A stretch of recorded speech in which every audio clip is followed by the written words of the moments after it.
Hi, I'm Ginny from Fruitworks, and we're one of the partners in Bradford Council's Tree for Every Child project, which is an initiative to plant 55,000 trees across Bradford district over the next 2 years. That's the equivalent of 1 tree for every primary school child. One of the ways people in Bradford can get involved in this project is by planting a tree in their own garden. Fruit trees are a particularly good option because not only do they absorb carbon dioxide, clean the air and provide habitat for wildlife, they also produce fresh and delicious fruit for us right on our doorstep. It's the middle of February, so it's the perfect time to be planting trees. Trees should be planted when they're dormant, which is usually between November and March. We're on our way now to our friend Tabby's house, and she's going to be planting a tree in her garden today. So she's going to show you how it's done and how easy it is to plant your own fruit tree.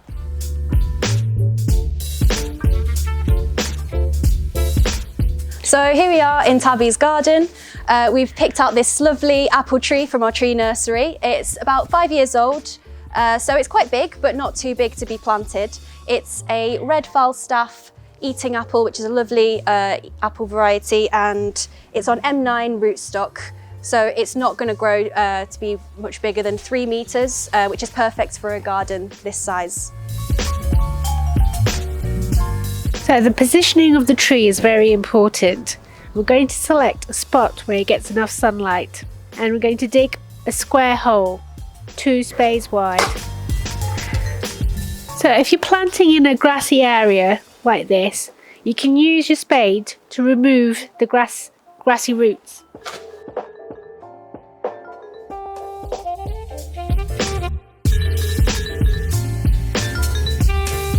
So the soil that we've removed, we're going to put it into a pile, and we're going to remove any large rocks.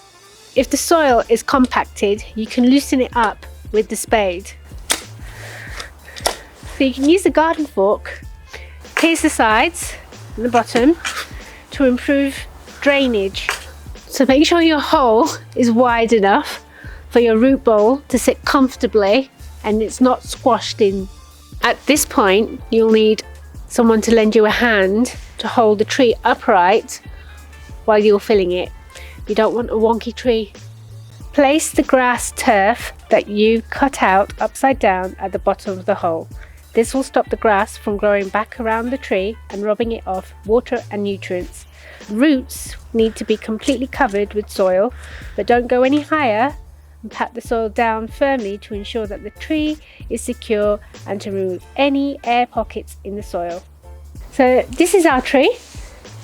As it's in a sheltered area, it doesn't require a stake, but if it was out in the open, you'd put a stake and tie it against it.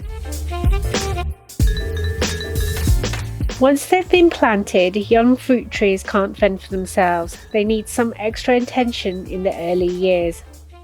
You should water your tree generously on the day that you have planted it. In spring and summer, your tree will benefit from being watered about once a week. So now we need to cover the ground with mulch. So first, we'll put a layer of cardboard, then wood chips. Leave a gap between the mulch and the base of the tree. We call this a tree donut. The mulch will help to retain moisture around the roots of the tree and prevent the grass and weeds from growing and outcompeting the tree. Eventually it will rot down, releasing nutrients into the soil. Keep topping up the base of your tree with mulch about once a year. Another important part of fruit tree aftercare is removing baby fruit when the tree is still young. It will be tempting to let those first apples grow, but that could cause permanent damage to the tree, as the weight of the apples could cause the branches to snap. Young trees have a limited amount of energy, so removing baby fruit will encourage your trees to use more of its energy for developing a sturdy root system and strong branches, which will give you a healthier tree and lead to a more fruit production in the future years. So there you have it. If you follow these simple steps, you'll give your tree a best possible start in its life. Happy fruit growing!